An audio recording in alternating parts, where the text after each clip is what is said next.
Manuel, ¿qué fue ese momento en México para ti que marcó un antes y después? Porque se me había muerto el papá a mis 18 años. Tenía miedo. Si hay una anécdota que recuerdo con especial cariño es que llegué justo a La Paz. Éramos yo y 4 amigas y llegamos a una playa. Entonces, bueno, yo soy muy aventurero y luego vi un pescador y le dije: señor, ¿qué playas me recomienda ver aquí en La Paz? Y me dice: mira, si nadas por aquí, llegas a una playa que se llama Tecolotito. Tienes que nadar 20 minutos. Digo, vaya. Dice, pero no te preocupes, tocas en el suelo, lo único que hay mantarrayas. Entonces intenta andar, que se te escuchen, porque si no te pueden picar. Y yo, bueno, vale.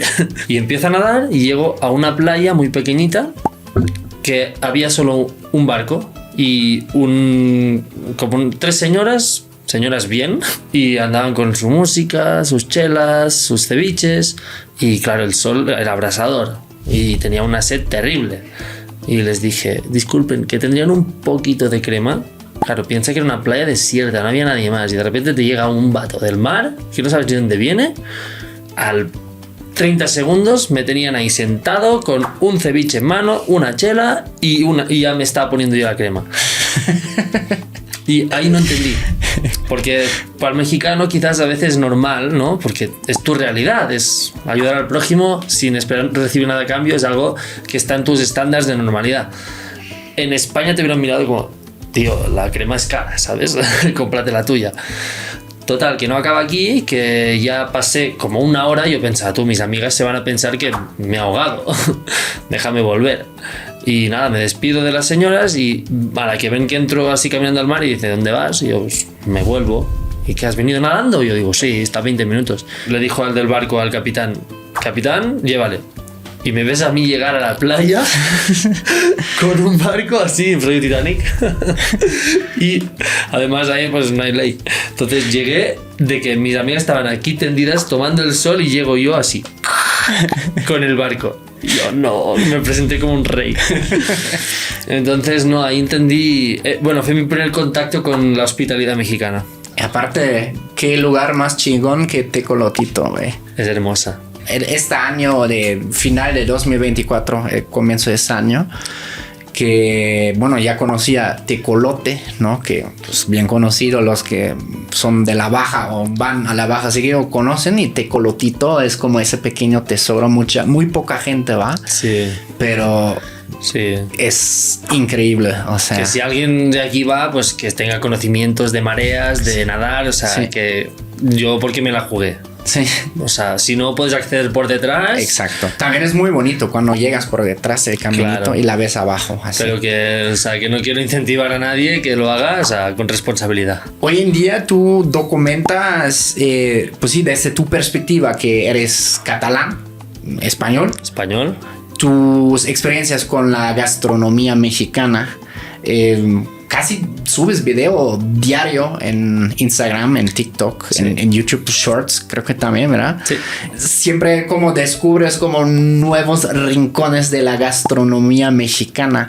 ¿Alguno que recuerdas como que últimamente se te quedó muy marcado? Si algo hace que un lugar sea especial es, siempre digo, será ese lugar que le podré contar a mis nietos. ¿Sabes? Que se guardará con tal cariño en la memoria que hasta que yo fallezca estará aquí. Entonces sí tengo, como he hecho varios lugares, pero siempre tiende a ser no el restaurante más gourmet, no el más caro, no el más fancy, ni el que tiene ni el mejor chef ni el mejor producto, sino el que tiene mejor historia. Y el que tiene mejor historia pues suele ser un lugar muy ancestral, tradicional, cocina de humo, de barro. Entonces pues yo tengo especial cariño a lugares de Oaxaca, por ejemplo, o sea, lugares que son muy tierra, ¿sabes? Pues de donde venimos.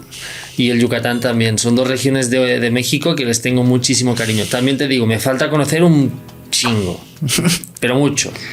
Porque me clavo en un lugar y pues llegué a Guadalajara y estuve demasiado tiempo en Guadalajara porque no te lo acabas. Claro. Luego llegas a la Ciudad de México y dices, otro universo. Sí.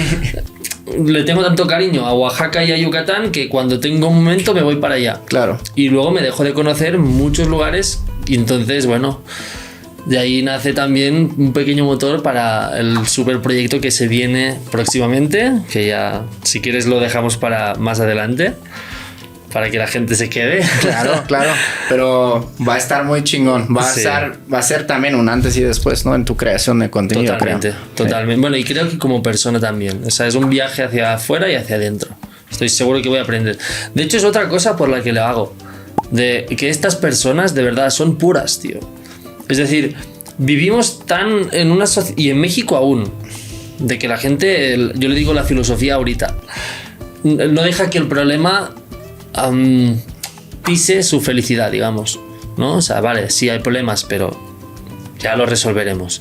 Pero vivimos en una sociedad tan inmediata, tan consumista, tan elitista, que hace que entres en bucle y que te preocupen cosas que no te tendrían que preocupar, que intentes ganar lana para comprarte cosas, para impresionar a personas que no le importas y no te tendría que importar lo que le importe a esa persona. Y cuando vuelves a esas personas tan tradicionales, tan puras, o sea, que no se han contaminado por la ideología de esta sociedad consumista a día de hoy, te hace tocar tierra, te hace decir, es que quizás no lo estamos entendiendo bien, quizás no necesito tanto, quizás lo que yo perseguía como felicidad no es el camino, y quizás hay un camino más directo hacia ello. Entonces no es solo la comida en sí, sino los aprendizajes de vida de esta gente que realmente para mí se ha pasado el juego. Ellos sí saben vivir. Justamente lo mismo creo que decía mi paisano.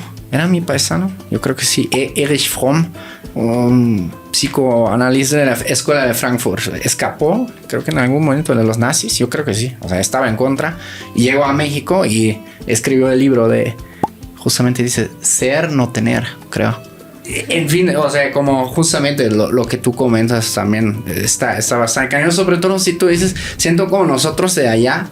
No, bueno, acá también en el continente americano también pasa, pero sí somos un poco contaminados por ese pensamiento, ¿no? De siempre estar produciendo, haciendo, justo pensando. Yo tengo gente que, amigos, entran al trabajo a los 28, 30 años, güey, ya piensan en su, en su jubilación, güey. O sea, ya vive, güey, cabrón, no mames. Justo. Entonces, ¿qué pasa? Justo. Y es muy fácil en la teoría, ¿no? Lo dicen todos los libros de autoayuda, ¿no? De que si fijas tu mente hacia el futuro, te la pasarás persiguiendo la felicidad. Uh-huh. Y claro, nunca la tienes, porque cuando estás aquí estás pensando en lo siguiente. Y luego los que se remiden en el pasado y en qué podrían haber hecho distinto y peor, son cosas que tampoco, que escapan o sea, no tienes control sobre ello. Claro. Entonces, yo creo que es un balance, ¿no? Encontrar sentido en lo que viviste y lo que hiciste mal para que en un futuro sepas cómo no cometer ese mismo error y aprender de ello, y tener un motor o un propósito para avanzar en el futuro. Uh-huh. Pero hay que saber estar en el presente, y eso te lo enseña la vida, creo. O sea, yo era el típico que si podcast, que si libros de autoayuda, que si una cosa, que si otra. La mejor escuela es la vida. Te la tienes que pegar, caerte y pues mira, te levantas pero te vas a volver a caer. Porque es necesario. Sí. Y a partir de ahí, pero después creo que es importante escuchar a esas personas. O sea, saber que están ahí, saber que ellos ya lo han hecho. Y que también ser consciente de todos los pensamientos que tengo yo, cuáles son míos y cuáles me han venido. Sí. Lo que hablábamos antes, que era Cataluña-España. Uh-huh. ¿No? Para la gente que no sepa, ¿no? Cataluña y España tienen un pedo enorme. Porque por temas de política, en un pasado, pues se les quitaron los derechos a Cataluña cuando Cataluña ya lo era. Es como la independencia de México, que de repente vienen los españoles y luego pues quisiéramos volver a donde estábamos, ¿no? Uh-huh. Estábamos bien. Entonces España, al igual que conquistó México, también lo hizo con Cataluña. Uh-huh. Y yo desde que nací se me ha inculcado que ellos son el enemigo. Uh-huh. España es el enemigo. El español está mal. Eso, o sea, en la escuela, profes, familia, amigos, o toda una mezcla. Sí, al igual que para que la gente lo entienda fácil, es como un equipo de fútbol, ¿no? Ya, que tú tienes el rival. Sí. Tienes el rival. Sí. Que dices, pues, tampoco te han hecho nada, ¿no? Sí, pero sí. ellos, pinche Atlas o pinche América. Sí. O sea, realmente no te han hecho nada, ¿no? Y que no define como persona los valores que tienes tampoco. Uh-huh. Entonces, hay un adoctrinamiento hacia que tú tienes que producir. O sea, siento que estamos contaminados, sí, la verdad. Sí. Y siento que cada vez más hay gente más consciente. Pero es importante hacer ese ejercicio a diario, porque si no, te lleva a la corriente. ¿Cómo fueron tus primeras impresiones allá en la perla tapatía de la que dicen que Guadalajara tienes el alma más mexicana? A ver, sí, Jalisco es México, ¿no? Tequila, mariachi, pero mi primera impresión fue ¿dónde estoy? Digo, ¿dónde me he metido? Claro, al igual mismo, o sea, estamos adoctrinados. Tú, cuando te venden México en España, es burritos, nachos, tacos, tequila, mariachi, peligro y narc. Todo eso es tu concepción de México, que está tintado en sepia y que tú pues, vienes aquí y que vas a ser un peligro. A día de hoy yo llevo 3 años documentando mi vida a diario en redes y aún tengo las amigas de mi mamá con ansiedad porque estoy aquí, porque sufren. Las amigas. Siempre que me ven, de bueno, ya no, ya la aventura, ya vuelve a casa. Digo, ¿qué casa de qué? Mi casa es donde yo quiero que sea mi casa. Y tienen tan arraigado ese sentimiento que te lo hacen creer. Entonces tú cuando naces en España, a no ser que tengas amigos mexicanos, yo claro, y soy de un pueblo de arriba, o sea, yo me creo lo que me cuentan. Y cuando llegué yo tenía ese miedo. Entonces imagínate que de repente llegas y ves que no hay luz en la calle. Y dices, tío, o sea, ¿por qué? ¿No? En España siempre hay luz.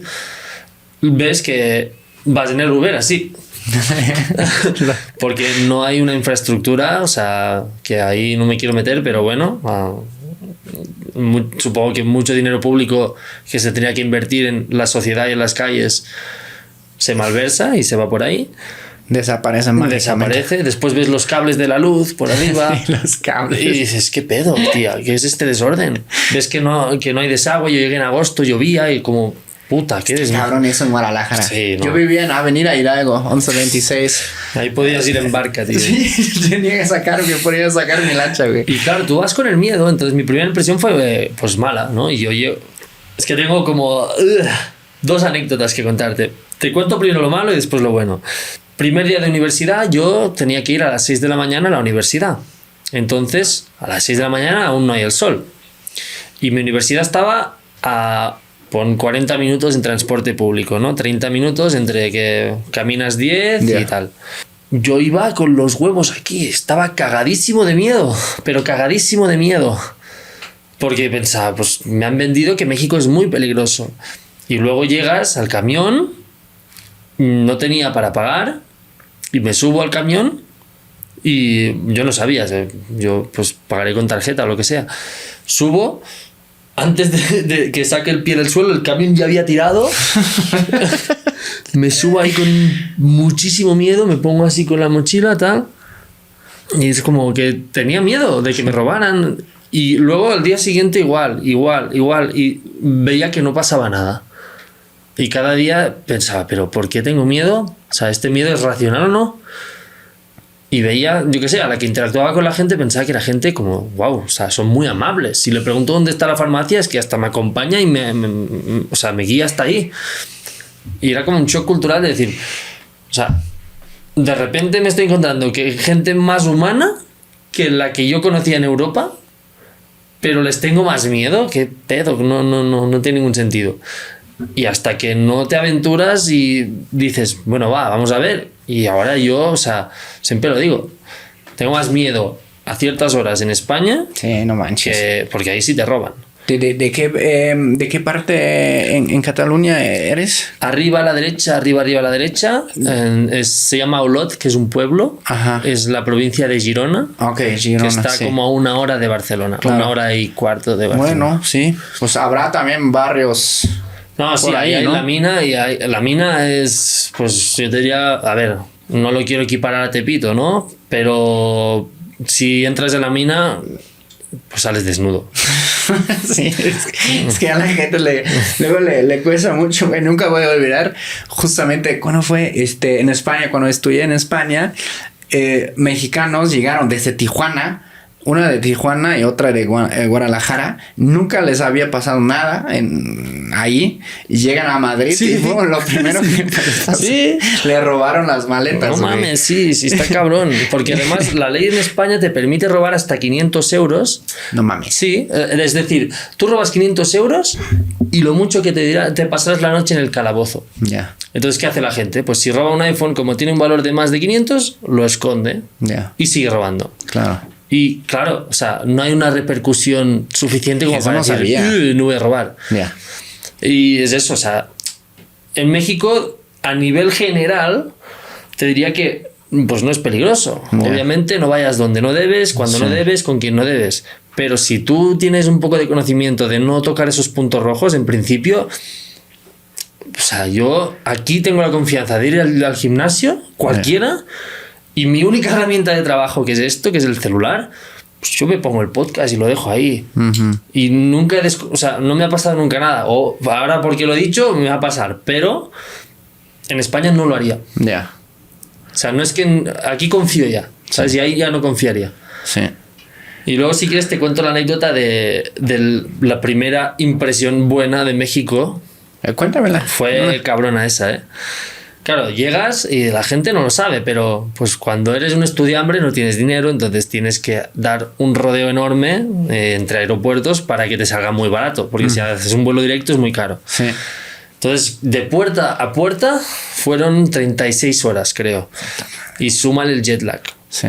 Que andas cansado, que además tienes mucho estrés porque vas a un país supuestamente peligroso, entonces el cortisol está ahí todo el rato. Justo eso me pasaba, güey. O sea, yo me cuerro en la troca en la que a mí afortunadamente me recogió mi roomie, que ya había encontrado en un grupo de Facebook una chica mexicana que rentaba cuartos. Sí. Y yo así, güey. Vas con un miedo terrible. Sí. Es como el primer día de clase por 15. Y con el jet lag, güey, estás como todo no sabes dónde estás. Una película, güey. Además que vas como sudado, sucio, dices, todo mal. Además con las maletas, todo pesa y vas con mucho estrés. Total, que yo llego y me pasa a recoger una persona de eso. Bueno, o sea, llego a la casa y vivía en una casa de 30 estudiantes. 30 estudiantes, repito. O sea, eran colombianos, alemanes, eran franceses, pinches franceses y españoles. Y catalanes, si lo quieres diferenciar. Yo no lo diferencio. Y nada, todos conviviendo en una casa. Entonces yo llego, primer día, y ellos tenían una precopa. Yo llegué ya como, yo sé, eran como las 12 del mediodía, o sí, creo que sí. Ya habían hecho una precopa en la mañana. Y digo, yo llego con las maletas reventado de no saber ni dónde estoy ni quién soy y aún con el miedo. Y veo una casa enorme, dejo la maleta, nos vamos. ¿Cómo nos vamos? Y me suben a una camioneta con 2 alemanas y una francesa, con un six-pack de chelas detrás. En la superficie de carga, ¿no? Sí, en la superficie de carga. Y yo pensé, pero ¿y si viene la policía? Y me miraron y se rieron de mí. Y yo, bueno, vale. Total, que dirección Tequila. Igual, nos fuimos a destilería 3 Mujeres, que nos dieron a probar todo tipo de tequila. Después nos fuimos al pueblo de Tequila, nos fuimos a los Gallos Garden y fue mágico. Mágico, tío. O sea, como yo andaba reventado de la vida, cansado, y de repente el tequila te da para arriba y te desconectas y dices, disfruta la experiencia, tío. Y veías que, no sé, como muy buena vibra en todo el mundo. O sea, no había ninguna maldad en ningún lugar. Todo el mundo te recibía bien. Todo el mundo se la pasaba bien. Todo el mundo bailaba. Y si bailaba mal, ni pedo. O sea, da igual.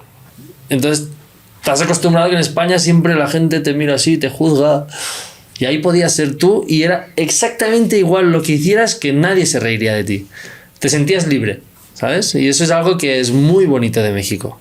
Que la gente no suele juzgar. No hay tanta envidia. Sí hay, como en todos lados, pero no hay tanta envidia. Sí. La neta, justamente he hablado de eso hace poco con un amigo, justamente eso de juzgar, güey. Güey, o sea, como, no sé, en las reuniones familiares siempre tienes el tío que baila como chistoso, güey. Justo. ¿Sabes? Sí. Pero nadie le dice nada, güey, porque luego así nacen tal vez esos videos del surrealismo mexicano, ¿sabes? Sí. Es como bailando así estilo ruso, güey. Justo. La pareja así. Es un país desmadroso que le gusta pasárselo bien y que se contagia unos con otros. Sí. Y pasa con todo, o sea, si el 1 y el 2 no se juzgan entre sí, el 3 vendrá y dirá, es que ellos no se juzgan, yo tampoco. Yeah. Pero si el 1 y el 2 se juzgan, llegará el 3 y dirá, mira el otro. Y cuando se va el 2, el 1 y el 3 critican al 2. Sí. Yo aquí he aprendido a ser más bueno. De verdad que creo que en 3 años he ganado muchos valores. Muchos valores en México. Pero claro, lo digo y parece que sea como, quiere quedar bien con el pueblo mexicano diciendo esto. No, lo digo súper honesto, que realmente la gente no se da cuenta porque es su realidad, que tiene esos valores, pero porque cuando los tienes son tuyos, es como los dones.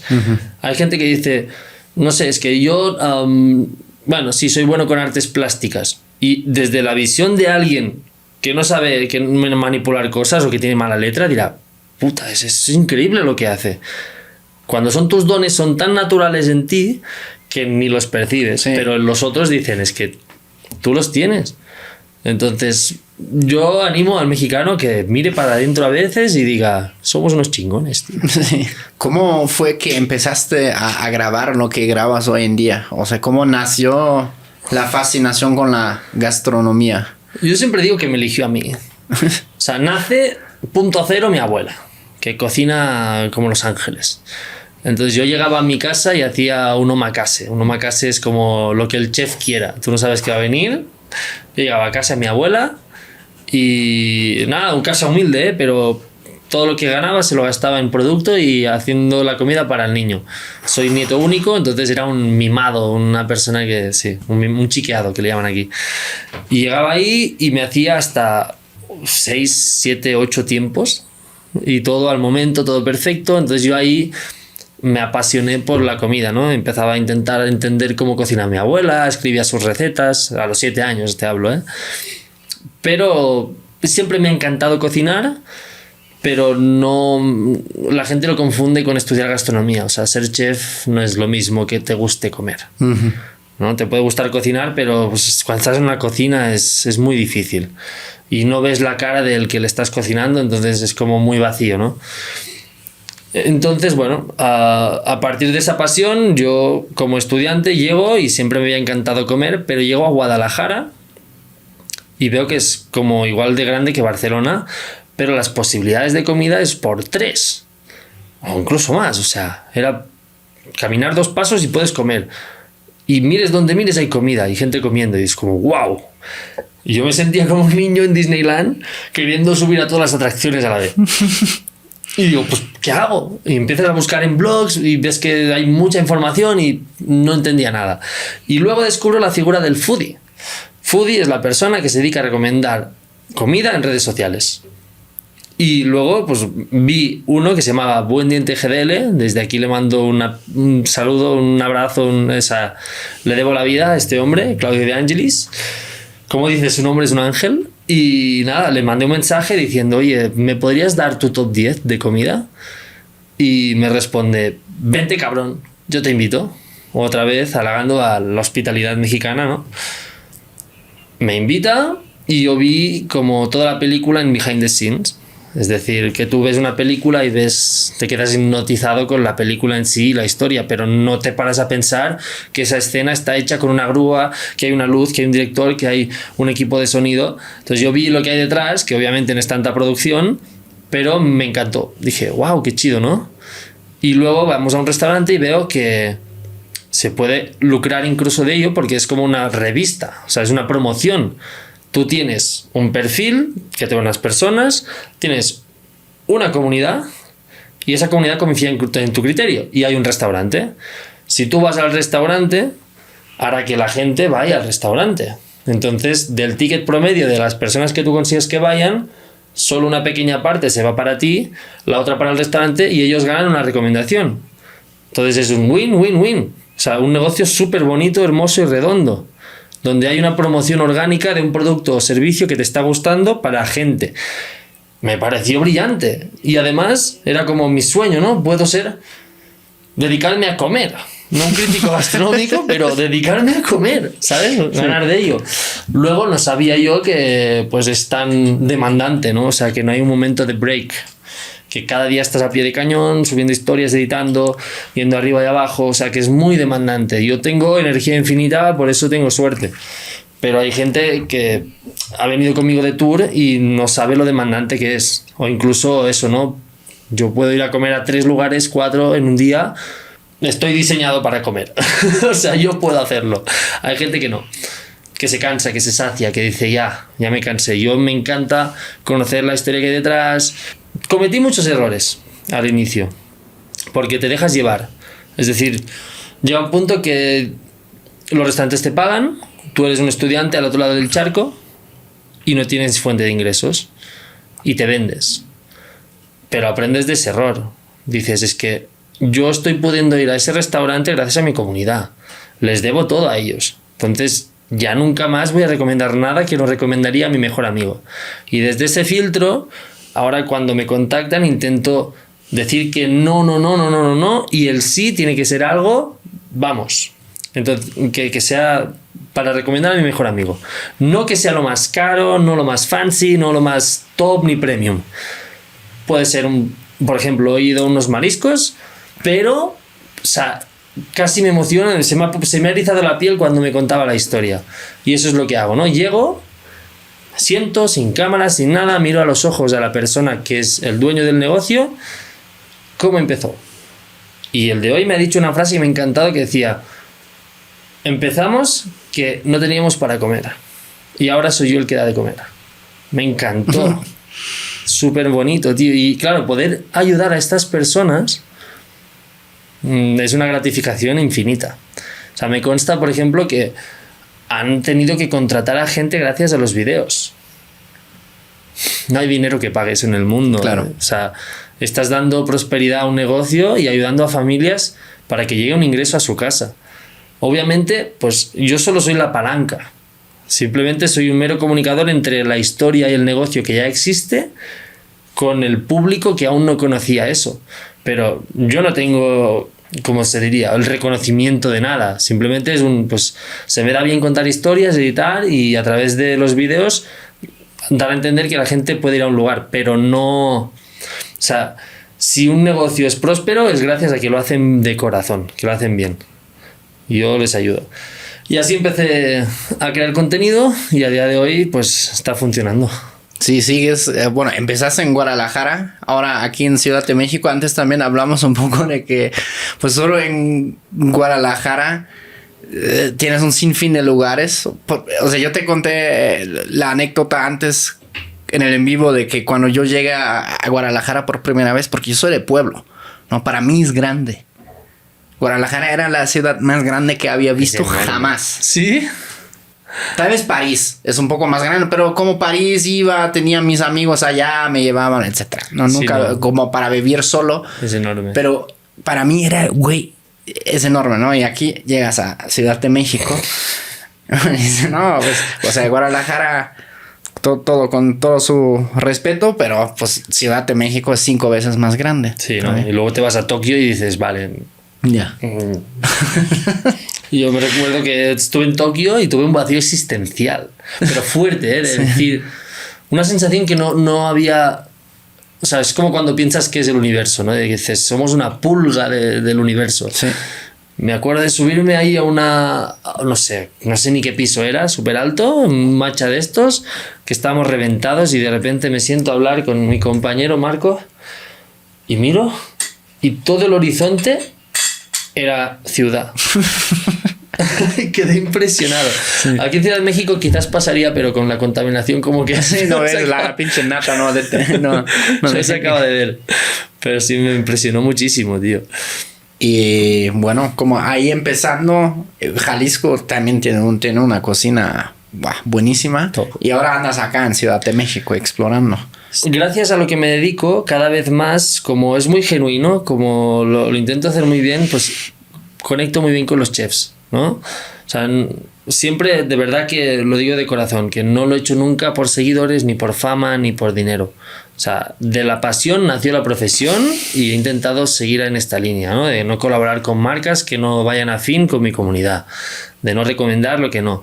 Y creo que eso lo valoran mucho los chefs. Luego tengo la oportunidad de conocer a gente que son brillantes. Es como si tú eres futbolista y de repente puedes conocer a Cristiano Ronaldo. O sea, son de los mejores chefs del mundo, los mexicanos.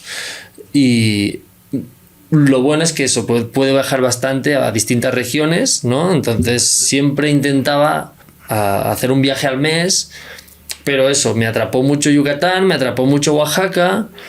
Y me gusta tanto esas regiones que como que siempre que tengo un espacio me gusta ir ahí. Pero ahora ya quiero como hacerlo un poco todo, ¿no? Y Ciudad de México siempre que venía 5 días e igual. Es como, ¡fua! No me lo acabo, es que ni me empiezo. Entonces ahora ya pues me gusta mucho Ciudad de México. Creo que es una ciudad muy cosmopolita que tiene mucho power. O sea, hay una vibra, o sea, la gente aquí es como... ¿Sabes? No sé, están como muy empoderados. Hay artistas, hay músicos, hay cineastas. Entonces conectas con personas de las cuales aprendes muchas cosas para intentar mejorar tu trabajo para que la gente lo disfrute más, ¿no? Entonces, como que a nivel profesional, si fuera un futbolista y de repente puedo ir a un lugar donde hay entrenadores chingones, pues me siento un poco así, ¿no? De que aquí voy a aprender mucho. En Guadalajara aprendí un montón. Siento que la comida callejera en Guadalajara es referente y tengo el corazón tapatío, entonces yo seguiré yendo a Guadalajara siempre que pueda, pero sí como que me va estirando Ciudad de México, ¿no? Claro.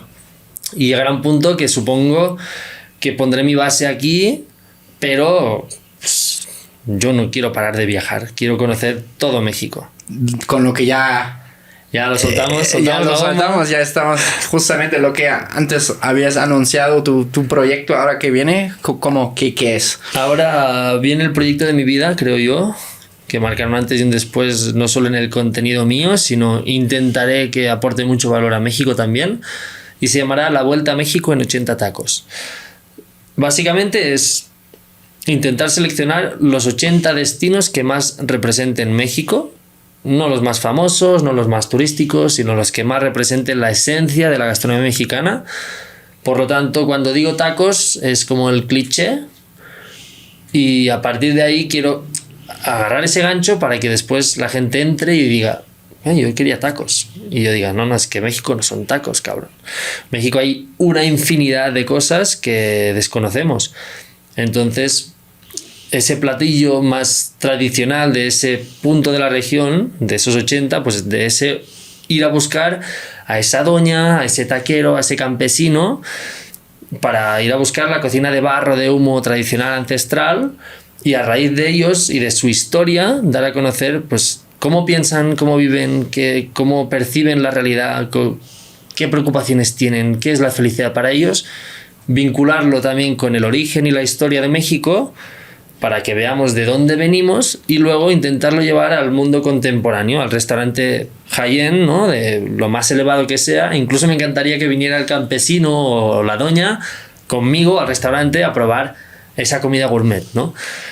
Y nada, unir lo que fue y lo que es. Y a partir de ahí construir historia, pero también que sea un poco la gente que me diga, que me guíe. Uh-huh.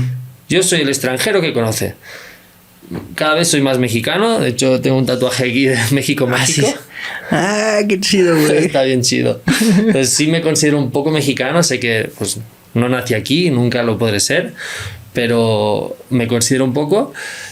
Pero me gustaría mucho que fuera como una ruta interactiva, ¿no? Uh-huh. Que diga, pues chicos, estoy en Sonora. ¿Mañana qué? ¿Para dónde vamos? Y que ellos sean los que me digan, oye, pues aquí hay un lugar que deberías dar a conocer al mundo. Porque mi intención es que esto llegue arriba. O sea, creo que hay potencial como para llevarlo en un futuro a Netflix o a plataformas más chingonas. Y la intención es que no se quede aquí, ¿no? Que lo mismo que ya saben los mexicanos lo buenos que son, que lo sepa el mundo también. ¿Conoces, por ejemplo, en Netflix las crónicas del taco? Pero eso es un formato que dista un poco de la esencia. ¿Cómo? O sea, está muy bien, ¿eh? Sí. Yo lo admiro, me lo tragué entero y me encantó. pero siento que no se les da voz a las personas que deberíamos darle voz. Yeah. Se cuenta la historia, se cuenta el origen, pero son chefs, gastrónomos y expertos y cronistas, pero a mí me falta la señora que lleva tres generaciones cocinando, que de sol a sol trabajan, que hay en lugares donde el sol dice cuándo se acaba el día, fuera de la tecnología, fuera de lo que hablábamos antes, ¿no? De este universo consumista, e ir al origen, a lo tradicional, tío, a las raíces. ¿Recuerdas algún plato que te sorprendió demasiado? Sí, casi lloro también con, con varios, pero sobre todo casi lloro con Doña Vale, tío. Ahí es en Oaxaca, en el mercado, y hace una costilla confitada, es decir, pone la costilla y se hace en una olla así azul pequeñita. Cocina de estas de la abuelita, ¿no? De chup chup se llama en España. Como que de mucho tiempo, de cariño. Uh-huh. No hay prisa. Y se va confitando en su grasa y luego lo hace pues el maíz de ahí de Oaxaca, que es excepcional. Una salsa de morita, que es de mis salsas favoritas del mundo entero. Pues la suya es como mágica. No sé cómo lo hace esa señora. Y nada, la costilla esa como que también es un guiso que hacía mi abuela. Entonces ya falleció mi abuela y lo probé y fue como fusionar mis memorias de mi abuela con la cocina mexicana, con el sabor a humo. Fue mágico, tío. Fue mágico. Pero tengo como registrados muchos lugares, ¿no? También en Alfonsina y el mole de tía Elvia, que es un lugar también súper bonito, súper tradicional. O sea, vas ahí y es como ahí entiendes que la cocina mexicana no es solo comida, ¿no? Y también prepara quesadillas de mole y es algo, o sea, te lleva a otro nivel. Yo creo que en otra vida fui mexicano, tío. Te lo juro, ¿eh? Me pasa que cuando huelo tortilla recién hecha, uh-huh, es un olor nostálgico para mí. Sí. Y no lo entiendo. O sea, por ejemplo, cuando yo llego a la casa y huelo la cebolla y el brandy, ya sé que mi mamá ha hecho macarrones. Los macarrones de mi mamá. Y ese es un olor que pues, es del olor del sábado que me tocan los macarrones de la mam. Yo cuando huelo la tortilla recién hecha, algo hay ahí. Es como que ya lo había vivido. Justamente tengo un amigo ahí en el parque donde entreno que siempre me dice, no, Jan, es que tú ya, ¿cómo siempre me dice? Tienes tus muertos acá o algo así. Tiene un dicho como que decía como ya en otra vida estaba acá. ¿Quién sabe? No sé. Sí, es que yo llegué a México siendo cero espiritual. Sí. Y vengo de una familia cristiana. Ajá. Mi tío es cura. Entonces mi mamá, que es su hermana, me apartó un poco de la religión. Uh-huh. O sea, hay cosas muy buenas en el cristianismo y hay unos valores excepcionales, pero hay que separar cristianismo e iglesia, ¿no? Uh-huh. La iglesia a veces era como un poco más turbia. Yeah. Entonces me apartó un poco de eso y me volví un poco ateo, ¿no? De que yo no creo en nada. Y si no lo veo, no lo creo. Y científico, pragmático, teólogo, solo creo en aquello que puedo ver y demostrar. Y fue llegar a México y ver que estaba completamente equivocado. Entonces México me ha despertado mi lado espiritual. ¿A ti tienes alguna experiencia con...? Sí. Y creo que a muchos les pasa, ¿eh? Sí. Como ya habíamos comentado en el comienzo que estamos un poco más como los europeos occidentales, un poco contaminados por esa manera de pensar. Y también como una cosa que una vez escuché como la teoría de que, mira, Europa se cristianizó en el siglo entre, creo que 400 hasta 800 después de Cristo. Bueno, ya después en España llegaron los moros, pero también eran pues monoteístas básicamente, ¿no? Pero como los pueblos originarios de allá, como pues los iberos, los celtas, etcétera, también tenían como sus ceremonias, tenían sus hombres medicina, como los germánicos también, güey. Tenían sus chamanes bien locos comiendo hongos, ¿sabes? Pero esto obviamente se perdió mucho más temprano y llega como el cristianismo y intenta aplastar, claro, como todo eso. Y nos damos cuenta de eso también si tú ves hay pocas festividades todavía en Europa que tienen como un origen pagano. Sí hay, pero son muy pocas, ¿no? Y si tú comparas México ahora, o en general, sobre todo en América Latina, ¿cuántas festividades hay con orígenes precristianos o que luego la iglesia los agarró porque vio que no podemos, porque vemos que lo siguen ejerciendo y entonces lo intentamos integrar? Es bastante, o sea, es mucho más acá. Y para mí tiene mucho sentido porque pues aquí se mantuvo durante mucho más tiempo, y en Europa básicamente todo esto fue como no sé, sabiduría ancestral, si la queremos llamar así, fue como aplastada. Totalmente. También existió. Las brujas en la hoguera, ¿no? Sí. Y es como, sí, creo que se apagó porque veían que ensuciaba, perjudicaba su negocio. Y es lo que veo, que hay mucho que... O sea, que nos tenemos que mantener humildes y que tantas mentes, tantas realidades. Sí. Es una frase que me repito mucho, de que una misma realidad, según la mente que la percibe, sí, es completamente distinta. Sí. Y que pues yo llegué aquí sin creer en nada y ahora pues tengo completamente convencido de que estamos de paso. Y ya volviendo a anécdotas porque sé que querías hablar de ¿cómo se dicen? Como baches, fronteras o barreras entre México y España, ¿no? En mi caso. ¿Tú con cuál te has encontrado? Pues sí llegas, ¿no? Y como nuestro sistema operativo es completamente diferente. ¿Verdad? Es como si si tienes otro programa y no funciona tu programa aquí, ¿no? Necesitas como cambiar o un update, por lo menos, una actualización. Y tarda, ¿no? tarda en actualizarse. Sí, no manches, güey. No, ya les he contado también varias veces aquí, ¿no? Porque hemos hecho unos, o sea, cuando empezamos aquí en México, güey, hemos hecho unos errores así cabrones, güey, donde cuando les cuento a mis compas mexicanos, no mames, ya estás bien pendejo, güey, ¿cómo pudiste hacer esto, sabes? Por ejemplo, una vez pagamos bastante dinero por un servicio, pero adelantado, y era un servicio de un año. Y nunca había escuchado eso de músico pagado toca mal son o algo así dicen. Y como todos, o sea, mi esposa me lo dijo después, ¿sabes? O sea, un chingo de compas así. Pero ya luego también con la comunicación, ¿no? Eso es cabrón. También lo que vi, por ejemplo, cuando fuimos, como viceversa, o sea, al revés, cuando fui con mi esposa a Alemania la primera vez, estuvimos como en un tren. Y pasó el güey que controla los tickets. Claro. Y tenía ahí el güey que le estaba capacitando, el chavito, 16 años, apenas empezando ahí su formación profesional. Y güey, o sea, los alemanes somos directos así, ¿no? Mi esposa me dijo, oye, ¿por qué le está hablando tan feo, gritando?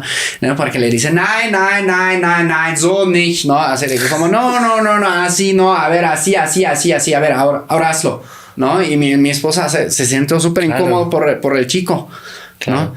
Y como de, verga, como de eso también tuve que aprender que muchas veces, y hasta a veces como nosotros los alemanes, todos somos un poco, tenemos una cultura un poco autista, ¿sabes? Sí, súper qué bien definido, gran concepto. Me lo quedo, lo compro. Sí, es una forma muy buena de definir cómo somos, tío. Vivimos en algo no cuadra, es como error. Estamos en nuestro mundo sin ver que nuestro mundo es compartido. Sí. Cada quien tiene su programa, no hay ninguno bueno, ¿no? Porque a veces también hay una falta de comunicación en México de que, bueno, pues, tío, si te sienta mal algo, si no quieres hacer algo, dímelo, no pasa nada. O sea, tonterías como que ayer llego con un pastelito con la señora y le ofrezco un pastelito. Todo me gusta un pastelito. Ahorita. Yo ya, ¿ahorita qué? ¿Ahorita qué? No, bueno, pero sí, gracias, gracias. Digo, no sé, estoy intuyendo que no lo quieres, pero no lo estoy entendiendo. Y dice, no, es que estoy a dieta. Pues ya está, no pasa nada, ni que yo me fuera a enfadar para que no me aceptes un pastelito. Entonces, es tan bueno, tan empático, que a veces hay esa barrera lingüística que en algunos casos puede causar algún problema de comunicación, ¿no? De si no te viene de gusto hacer algo, en España somos como, pues no. Ya. Por ejemplo, tenemos un amigo que ojalá no vea este podcast, que bueno, dejó su trabajo y está muy pesado. Está muy, muy, muy pesado. De que se emborracha y que te da la turra siempre y a la hora de hablar es un yo-yo, le llamamos. Es una persona que siempre habla de él. Estábamos ahí y yo, quedo con un amigo y le digo, ¿qué le ha pasado? Está muy cambiado. Y me dice, lo del trabajo le ha consumido y la verdad que pues, el otro día me dijo de quedar y le dije, no, estás muy pesado. Eso en México no pasaría. Yeah. Y yo creo que no está mal también decirlo, porque él se va a dar cuenta. O sea, le vas a ayudar que después puedas socializar con más personas porque has dicho, estoy haciendo algo mal y tengo una consecuencia. Pero depende mucho cómo se la toma, ¿no?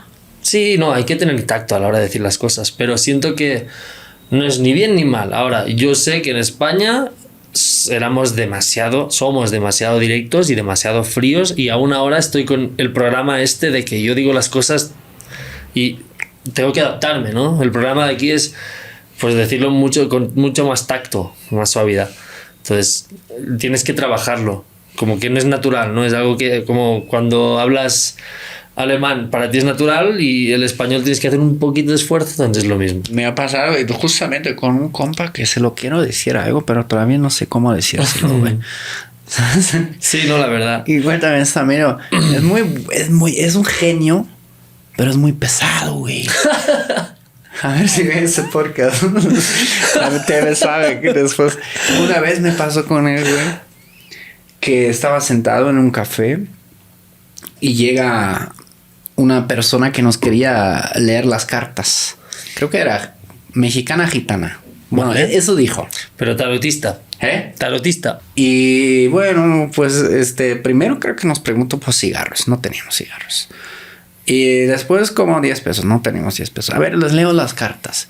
Y como, no sé, como empezó a mirar a mi amigo, se lo quedó viendo y dijo, oye, tú tienes algo malo encima. Y güey, o sea, a mí se me hizo mucho sentido, ¿no? De que le hubiera aceptado que, no sé, que le quite el mal de ojo, no sé qué. Igual sí solo es una creencia.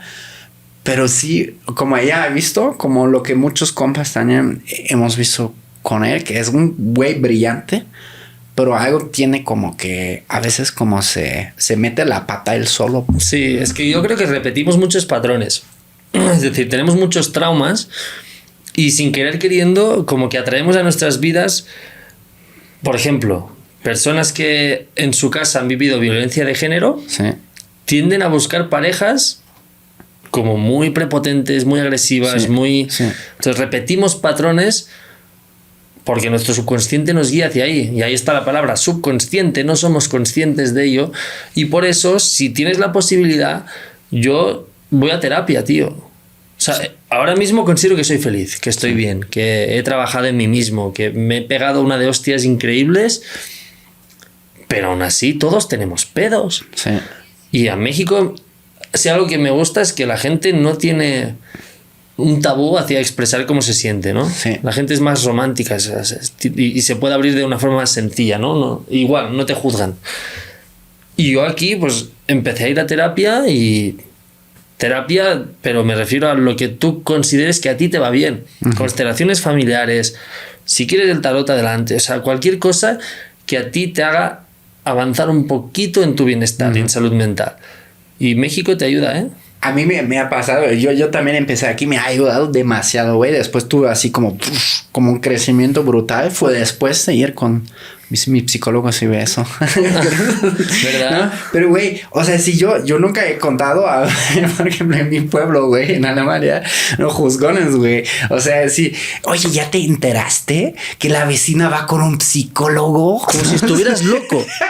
Como si estuvieras loco por ir al psicólogo. Seguro, en mi pueblo una vez fue un súper tema porque una vecina iba con un psicólogo. Ah, ¿de verdad? Sí, mi mamá se enteró. No mames, qué mal. Sí. Claro, es que es un problema porque al final, si tú naces viendo eso, sí, ¿cómo tendrás la capacidad de ir al psicólogo sin pensar que te están juzgando? Sí. Y pues al final todos tenemos que ir. Sí. Es decir, si tú pones a ese mismo... Yo me gusta mucho jugar a un juego que se llama Realidades Simultáneas. Tenemos la realidad número 1 donde Aniol, yo, no va al psicólogo. Tenemos la realidad donde Aniol va al psicólogo. ¿En cuál de los dos Aniol va a ser más feliz a largo plazo? Quizás cuando salga del psicólogo, está llorando y se va a pasarla bien con los compas. Pero a largo plazo, ¿cuál de los dos va a estar mejor? Y yo en base a esto decido mi vida. De absolutamente todo, ¿no? Sí. Este manager o otro, este restaurante o otro, este viaje o otro, Sí. Esta compañía o otro. Y también el hecho de estar aquí solo y crear otro círculo te hace ser mucho más selectivo. Como que no le debes nada a nadie, ¿sabes? Porque tú cuando te crías en un pueblo, supongo que puedes empatizar con eso, tus amigos casi que no los eliges tú. No, güey. Son los que Los que ahí, tocan. güey.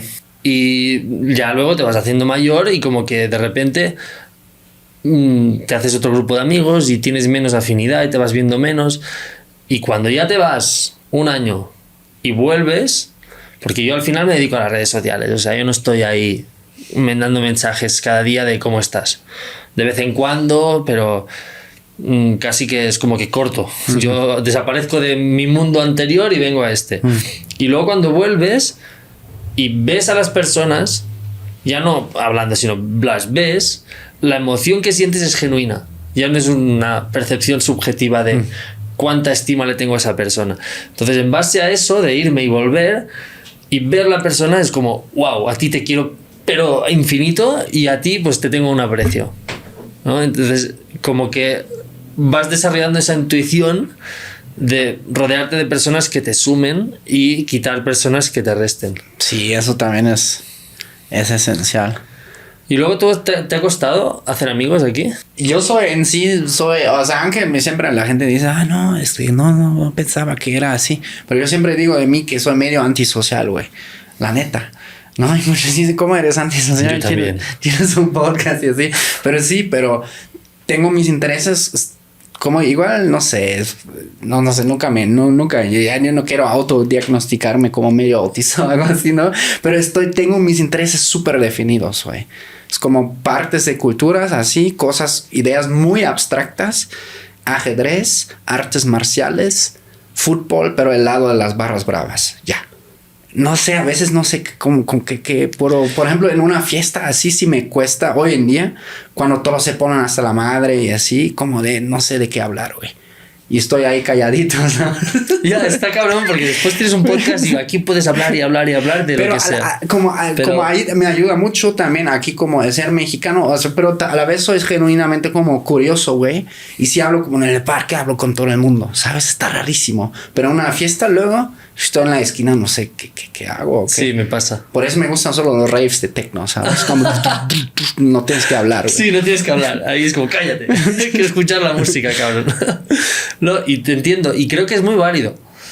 Porque no nos queremos lo suficiente muchas veces. O sea, creo que tenemos que ser una imagen de nosotros que guste a la mayoría de personas.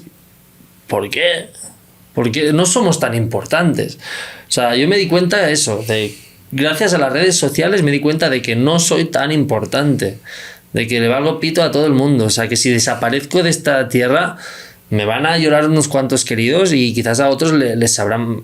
Pero el mundo sigue, todo gira. Y que realmente, pues... Tonterías como la gente sale de fiesta y se arregla y se compra el mejor vestido, el mejor bolso, se maquilla, tal. Y luego...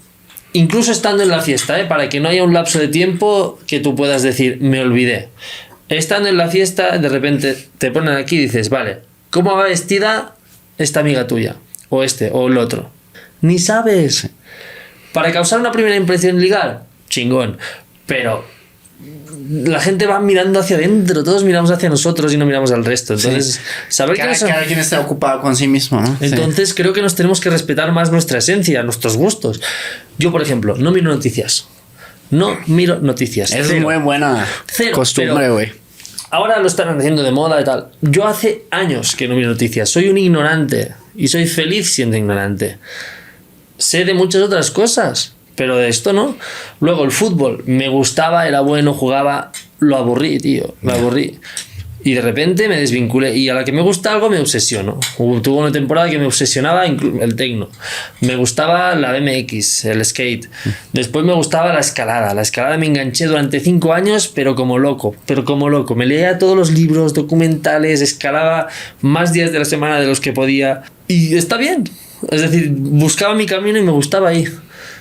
Y me he desvinculado de todo lo demás. Entonces ahora la gente me dice, bueno, pues, ¿de qué hablo contigo? Pues de lo que quieras. Si quieres hablar de la vida, excelente. Yo me dedico a vivir, ¿sabes? Después ya que vengan todo lo demás. No considero, por ejemplo, mi mamá se crió donde ser culto era, pues, estatus, ¿no? Entonces leía. Y cuantos más libros tenías en la colección eran como Pokémon. ¿Por la iglesia que mencionabas antes? No, porque estudiaba filología catalana. Okay. Entonces, bueno, ahí ya la educaron que cuanto más leías, ¿no? Cuanto más culto eras, más guay, o sea, mejor persona eras. Yo ahora, de verdad que, sin sonar romántico ni nada, creo que lo único que importa en esta vida es tener valores. Ya lo demás da igual. O sea, la afinidad la tendrás con quien la tengas que tener. Si te gusta el ajedrez, pues seguro encontrarás una persona que le gusta el ajedrez y podéis hablar horas de ajedrez. Y no está mal. Sí. O sea, somos tantos humanos en el mundo. El otro día estaba en el concierto de Air. Ajá. Yo, la verdad, no entendí esa música. Y veía detrás gente que se le erizaba la piel y gritaba a pulmón y ¡wow! Y, pues es una música como chill, ¿no? Y estaba ahí, ¡os amo! Y decía, qué chingón, tío. Qué chingón que haya tantas personas en el mundo como para que alguien pueda crear su propio arte abstracto. Que yo, por ejemplo, pienso, es que si yo me pongo a hacer música, en ningún momento haría esto. Pensaría que esto no le va a gustar a la gente. Y de repente, un estadio lleno en Ciudad de México de unos vatos de Inglaterra y un tío detrás mía que casi llora. Entonces te das cuenta de que no somos tan importantes, haz lo tuyo y te va a ir bien. ¿A ti cómo fue el tema para ti para hacer amigos, conocidos? Bueno, lo bueno cuando llegué es que estábamos en la casa, ¿vale? Entonces, en la casa de estudiantes pasó algo que es muy curioso, ¿no? Yo vine aquí escapando, ¿vale? Porque se me había muerto el papá a mis 18 años y también tuve una crisis de identidad, tuve una temporada de nini, de drogas, de muy mala vida, de depresión. Nini es ni estudiar ni trabajar. Exacto. Entonces yo, ahora que me va bien, vale, pero pues estaba debajo del suelo, o sea, hundido, que no sabía ni quién era, ni qué quería hacer con mi vida y eso, crisis de identidad. Por eso ahora lo hablo tan abiertamente, porque creo que si hay alguien que está ahí detrás viendo esto y me escucha, le va a ayudar un poquito. Y nada, huyendo, vine aquí pensando, voy a una casa de estudiantes, a pasarla bien, tal, a romper con mi zona de confort. Y justo llegas a una casa donde sois 30. ¿Y qué te pasa? Zona de confort. Porque ese es tu confort, porque esos son los que vives y tienes... O sea, al final puedes socializar tanto como quieras. A todo el rato hay gente con quien hablar, planes que hacer, pero no mames, yo vine a México y estoy en una casa donde no hay mexicanos casi. Y los mexicanos que hay, pues hacen planes que no son mexicanos. Entonces, ¿qué hacía yo? Me forzaba y me iba con la bici solo a los museos, a hacer cosas, a explorar la ciudad. Me fue fácil porque ya tenía el círculo, pero después... Sí, es lo que decías, ¿no? Que estamos con programas diferentes. Entonces, hasta que, yo qué sé, fui a escalar y eran muy barrio con los que iba a escalar. Y hablaban que yo no entendía ninguna palabra. Ahora sí lo entiendo todo, pero otra cosa es la barrera lingüística, que el español castellano no es el español latinoamericano. Claro. Y no manches, la neta, güey, hoy en la chamba. ¿Qué pedo? Yo no sabía qué habías dicho. Y luego eso, ¿no? Pues las bromas no las entiendes, no tienes anécdotas en común, te sientes un poco desplazado aunque el mexicano te abrace, ¿no? Y inevitablemente te sientes solo. Pero esa solitud hace que te conozcas mucho más. Entonces, a nivel personal, Creo que he crecido mucho desde que me aventuré a estar solo. Y ahora, pues, no volvería. Ya. No volvería a España. Cada vez me dicen, ¿cuándo volverás? La verdad no lo descarto, me encanta España, ni lo demonizo y aquí parece que lo estoy dejando mal. No, España es un país maravilloso, buena gente, buena comida, buen clima, hay gente empática, agradable, amorosa y puedes tener una vida excepcional. Ahora, en mi momento de vida y como soy yo como persona ahora mismo, me veo más aquí que ahí, pero de verdad que no tengo ninguna prisa. Lo que decíamos, ¿no? De vivir el presente. ¿Por qué preocuparme por un futuro que ni voy a decidir yo? ¿Quién sabe si el día de mañana, pues mi mamá por desgracia enferma y tengo que volver? O está perfecta, se le da una pareja y de repente yo también me enamoro aquí y pues quiero tener hijos. No voy a decidirlo. Lo puedo pensar, pero pues no tengo el control sobre ello, entonces no me preocupo. Yo aquí estoy muy bien y de momento no me quiero ir ni veo un futuro en el que me quiera ir. Sí, está difícil también para mí. Sí, ¿no? ¿no? Bueno, tú ya... No, un chingo, güey. Sí, ¿no? Un chingo, si lo piensas así. Ya como cada vez más, como lo hablamos también bastante aquí en el podcast con la gente que lleva aquí 20 años, 30 años. Hemos tenido gente aquí que luego regresa a sus países, pero ya no es igual, pues, ¿sabes? Como... ¿No te ha pasado que a veces dices que no soy de aquí ni de ahí? Sí, obvio. Sí. Y es un problema, porque yo ahora vuelvo y estoy también desconectado de ahí. O sea, es lo mismo, ¿no? Ya las anécdotas las tienen ellos y ya no estaba yo viviéndolas. Claro. Mi programa ya no encaja con el suyo porque es como un mix entre el de aquí y el de ahí. Ya. No, o sea, ¿tú cómo lidias con eso? Sí, como dices, estar en el presente, no sobrepensarlo. No puedes... Es como... Lo que también hemos tenido aquí en el podcast últimamente, personas que, por ejemplo, vivieron, imagínate, mexicanos en Estados Unidos y ahora regresan, güey.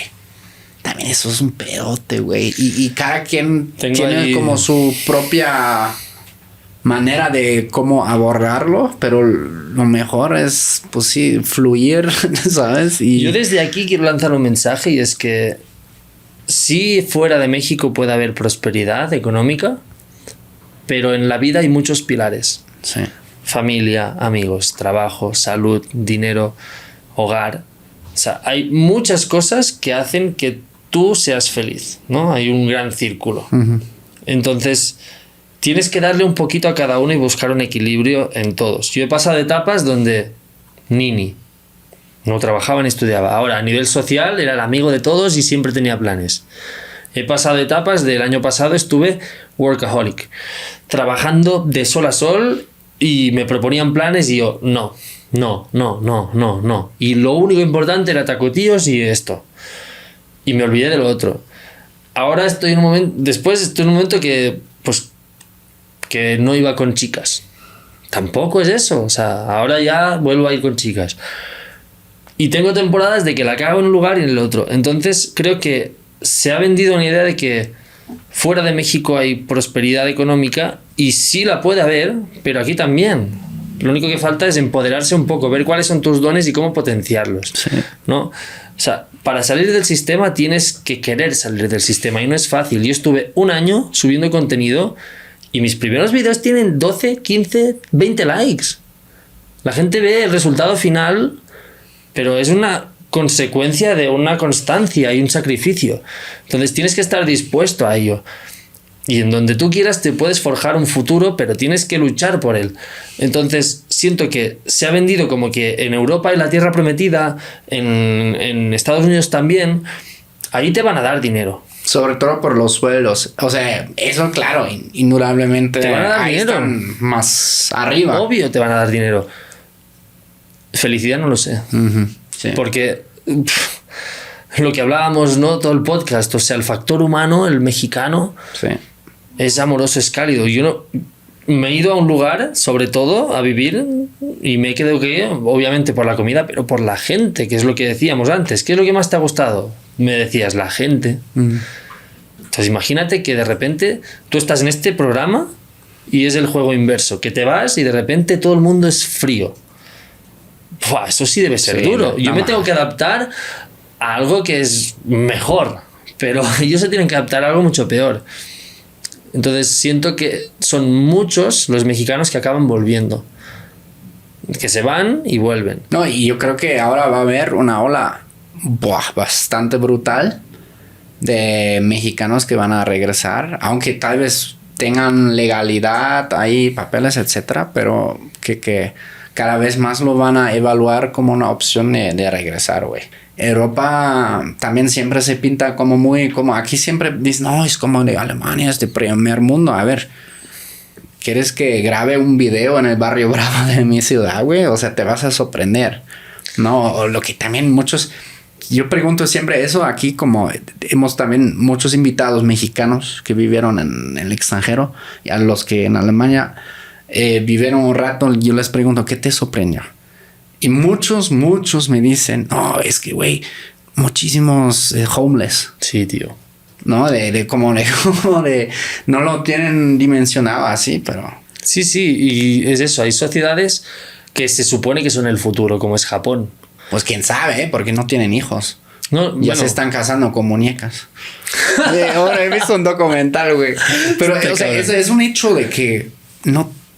La tasa de reproducción es muy baja. Es un pedote. Son sociedades que se supone que no a nivel de producción industrial, economía y bienestar, se supone que todo chido. Son el país con más índice de suicidios. Sí, también. Sí.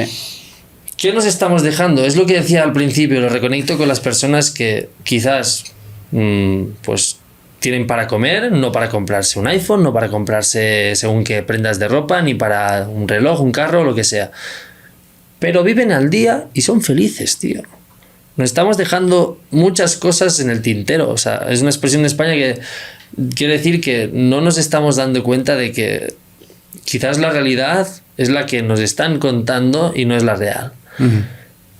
Quiero dar un ejemplo, por ejemplo, Concho, ¿vale? Es una persona que a mí me ha marcado. Estaba en el Yucatán, uh-huh, y de repente llegó en los campos de cacao, de cultivo de cacao, en Yucatán. Y Concho era un hombre de 40 años. Empezó a hablar y a las 2 frases le digo, Concho, un momento. ¿Tú de dónde sales? O sea, estábamos él y yo en un campo. Y digo, ¿cómo puede ser? ¿De dónde sale esta sabiduría? O sea, la forma de hablar era un predicador, era Jesús ese hombre. Y me dice, yo soy de fermentación espontánea. ¿Yo qué? Y dice, sí, yo nací sin papás. Me abandonaron en la calle. Y a los 7 años miraba al sol para comer, porque veía que los ciegos les daban de comer. Claro, y me ves ahí, yo no sabía ni qué decir en ese momento. Bueno, yo me prometí a mí mismo cuando tenía 15 años que si seguía en este ritmo de vida, de agricultura, de escasez, de miseria, me mataba y me iba. Y a los 39 años llega una empresa que es de Suiza, cacao, y le contrata como campesino. Hoy en día Concho, 45 años, tiene a 50 personas bajo su cargo. Yo lo he visto trabajar al sol del Yucatán durante 8 horas al día, dirigiendo a ese equipo de la mejor manera que he visto yo liderar a alguien. Y tío, el nivel de felicidad de Concho no lo he visto en nadie. Hace 2 meses me contrató un billonario en Boston para que fuera con él a hacer de director creativo. Llego ahí y de repente, oye, ¿qué quieres tomar? Yo, pues, no sé, estábamos en una suite que valía $9,000 la noche. Y dice, pide 3 botellas. Y yo, ¿de qué? Y dice, de lo que quieras. Agarro el teléfono, 3 botellas. ¿De qué? De lo que quieras. Y nos traen las botellas ahí, de repente que si hongos, que si mota, que lo que tú quieras. O sea, excentricidades máximas. Yo le decía, tú, nunca he visto un show de comedia. Ah, pues vamos. Y me paga las entradas, tal. Dice, pero no vas con estos zapatos. Y de camino me compró unos zapatos. O sea, que es billonario. Billonario es alguien que es que no te los puedes acabar. O sea, te da igual el dinero. Tío, no era feliz. No era feliz. Y yo lo viví 2 días y era tan banal, era tan vacío, era como de casar, aquí lo tengo, o sea, da igual, no le doy valor. O sea, no fuimos a la comedia. Pagó las entradas y le dio hueva. Tenía hambre y fuimos a un sushi. No le das valor. Si hubiéramos ido, era como, jajaja, y si al cuarto chiste no le hace gracia, nos vamos. ¿Por qué? ¿Por qué voy a un billonario y se supone que debe ser la vida soñada de todo el mundo y de repente ves a Concho que tiene una vida súper tranquila y es el hombre más feliz que he visto en mi vida? Y yo por eso digo que con esta serie de La Vuelta a México quiero hacer esa reflexión también. No digo que no puedas ser feliz con 1 billón en la cuenta, ni digo que el dinero no te ayuda a tener un poco más de felicidad, estabilidad y tranquilidad. Obviamente, eso es un hecho irrefutable, que el dinero compra tranquilidad, ¿eh? Te quita el estrés de que puedes comer y que si tienes hijos los puedes cuidar. Pero, tío, que no lo es todo. Entonces no te vayas a según qué país si no has estudiado bien cómo son ahí, si tú vas a encajar con esa sociedad. Y luego, volviendo a lo de los hijos de Japón, creo que tampoco está mal. O sea, estamos quemando los recursos del planeta mucho antes de lo que deberíamos. Hace 20 años, en noviembre, como que ya. Es como si en una casa tienes una despensa y en noviembre se te acaba todo. Y tienes que pasar 2 meses que pues, no tienes comida. Ahora estamos quemándolo en julio, creo, si no me equivoco. Sí. Pero entonces, ahí también depende de qué país, ¿no? Como por ejemplo Estados Unidos, me atrevo a decir que... No, y nos falta mucha conciencia, tío. Al final no somos conscientes. Yo qué sé, estaba con el otro amigo el otro día y me dice, quiero un libro, tienes que leerte este libro. Y yo, pues sí, chingón, muy bien. Y ya me lo iba a comprar. ¿Qué haces? Y yo, pues lo compro. ¿Por Amazon? Y digo, sí. Y dice, ¿por qué no lo compras en la librería del pueblo? Hostia, es verdad. No somos conscientes del residuo humano que dejamos en cada una de las acciones diarias. Yo animo a ser consciente, no a cambiarlo, simplemente a ser consciente. Porque no somos perfectos. Soy el primero que compra iPhone, que vuela, que consume carne. Pero si en pequeña medida podemos mejorar, mejor. Si es verdad que consumimos un chingo y nos estamos quemando el planeta. Entonces, Japón... creo que va por ahí, ¿no? Que dice, bueno, pues tenemos un planeta, ya lo hemos quemado, vamos a poner una tasa. No es la solución, no lo es. La solución es repoblar Marte. Pero también como hay esos desequilibrios, ¿no? O sea, entre, por ejemplo, el top 1%, como de tu amigo el billonario, güey, no mames, tendrá una cuenta de carbono mucho más cabrón que tú, güey. Totalmente. ¿No? Y luego, según países... ¿Cómo se llamaba tu amigo del que ahora tiene 45 personas a su mano? Concho, pues Concho probablemente cero. No tan... Cero. Sí. Es verdad, tenemos que tener hijos que sean conchos. pero, por ejemplo, Japón, yo tengo entendido justamente ayer, tuve un invitado japonés que un súper tema es la soledad. O sea, y también me voló súper la cabeza el tema de los abrazos. Ah, sí, ejemplo. Que son como falta, o sea, para que no se sienta incómodo un tercero, ¿no? Sí, y como también, o sea, hemos tenido aquí mexicanos que viven en Japón, tanto como mexicanos, como japoneses que viven acá, y a los dos siempre les pregunto mucho eso, ¿no? De a ver, ¿cómo es? Entonces, ¿no abrazas a los hijos normalmente o cómo es? Pero a los chiquitos sí los abrazas. Y ayer, como el invitado se quedó pensando, dijo, no, sí, a los más chiquitos sí, pero en algún momento... ¿No? Como conoces ese dicho de ¿cuándo fue la última vez que tocaste la puerta de tu vecino para invitarlo a jugar? No como niño.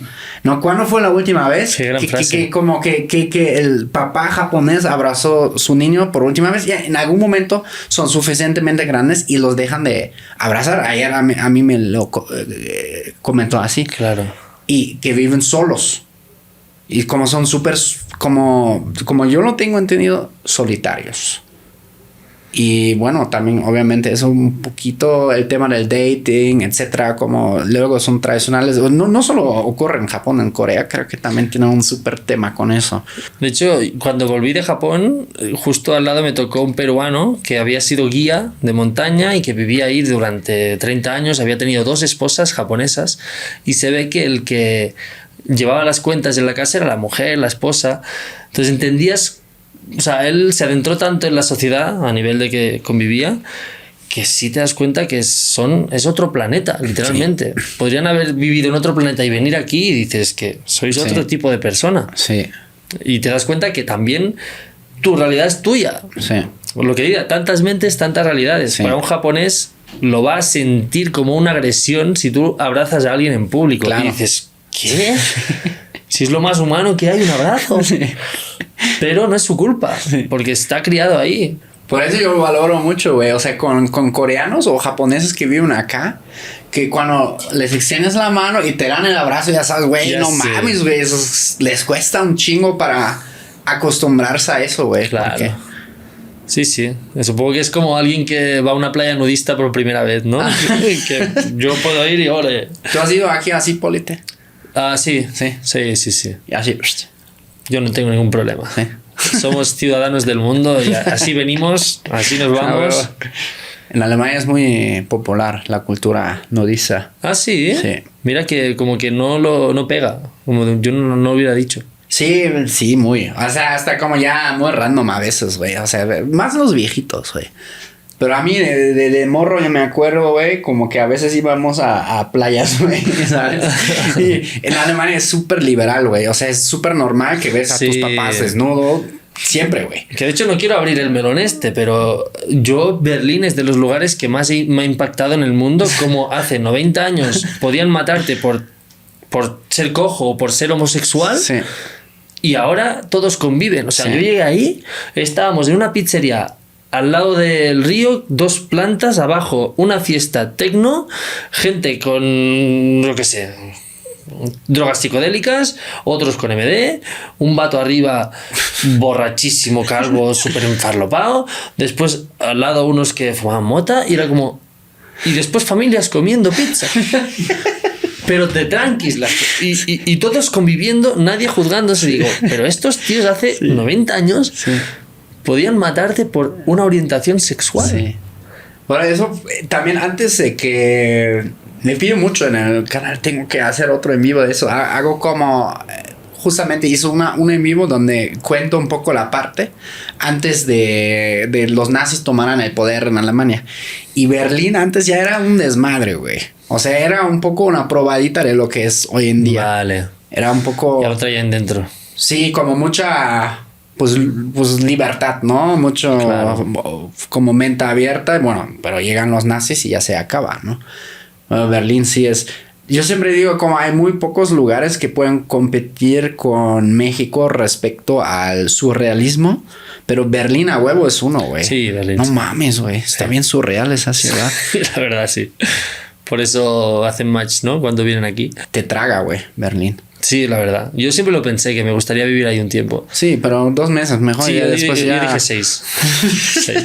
Aníbal, muchas gracias hoy por caerla y compartir un poco de tu historia. A ti por invitarme, ha sido una plática increíble, he aprendido un montón y me gusta ver a personas que también se enamoran de México, ¿no? Es como que compartimos muchas cosas. Chingón. Cuando quieras vamos por el tour de tacos, tal vez todavía.